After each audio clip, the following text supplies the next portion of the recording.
did rehearsal. Obviously, I've tried something new in this song, which was fire dancing.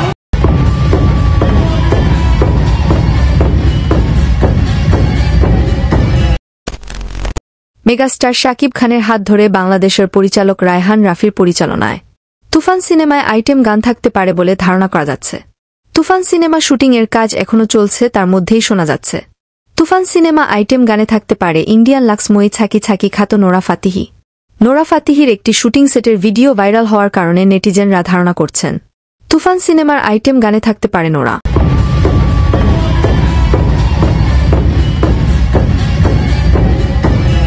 যেহেতু big বাজেটের cinema তুফান, সেহেতু ধারণা করাই যায় শাকিব খানের গরম মাথা ঠান্ডা করতে একটি আইটেম গান থাকবেই। সেটা আর সিনেমা প্রেমীদের না বোঝার বাকি নেই। যেমনটি দেখা যায় পুষ্পা সিনেমার মধ্যে এই আইটেম গান করে সিনেমাটি আরও ভাইরাল হয়ে যায়।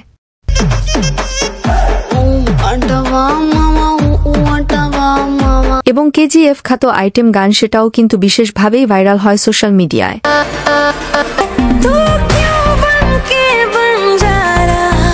ঠিক তেমনটি থাকতে পারে তুফান সিনেমায় আর তাছাড়া পরিচালক রায়হান রাফি। কিন্তু ছোটখাটো মাথা নিয়ে তুফান সিনেমার কাজ হাতে নেননি পরিচালক রায়হান রাফি। তো প্রিয় ভিউয়ার্স, এখন আপনারাই বলেন তুফান সিনেমার মধ্যে নোরা ফাতিহির একটি আইটেম গান হলে কেমন হবে সিনেমাটি, তা আমাদেরকে কমেন্ট করে জানিয়ে দিতে ভুলবেন না।